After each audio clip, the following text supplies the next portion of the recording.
আজ আমার নিবেদন কবিগুরু রবীন্দ্রনাথ ঠাকুরের লেখা পত্রলেখা।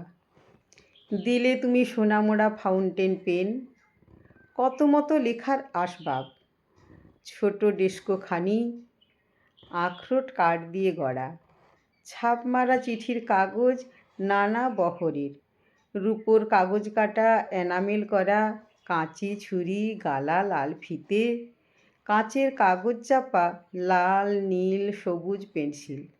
বলে গিয়েছিলে তুমি চিঠি লেখা চাই একদিন পরে পরে।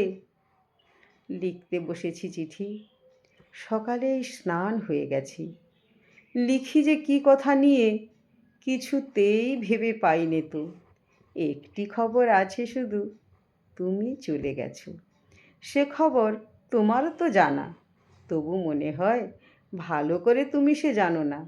তাই ভাবি এ কথাটি জানাই তোমাকে, তুমি চলে গেছো। যতবার লেখা শুরু করি ততবার ধরা পড়ে এ খবর তো সহজ নয়। আমি নই কবি, ভাষার ভেতরে আমি কণ্ঠস্বর পারিনি তো দিতে। না থাকে চোখের চাওয়া, যত লিখি তত ছিঁড়ে ফেলি। তো 10টা তো বেজে গেল, তোমার ভাইপো বকু যাবে স্কুলে। যাই, তারে খাইয়ে আসি গে। শেষবার এই লিখে যাই, তুমি চলে গেছো। বাকি আর যত কিছু হিজি বিজি আঁকা জোকা ব্লটিংয়ের পরে। নমস্কার।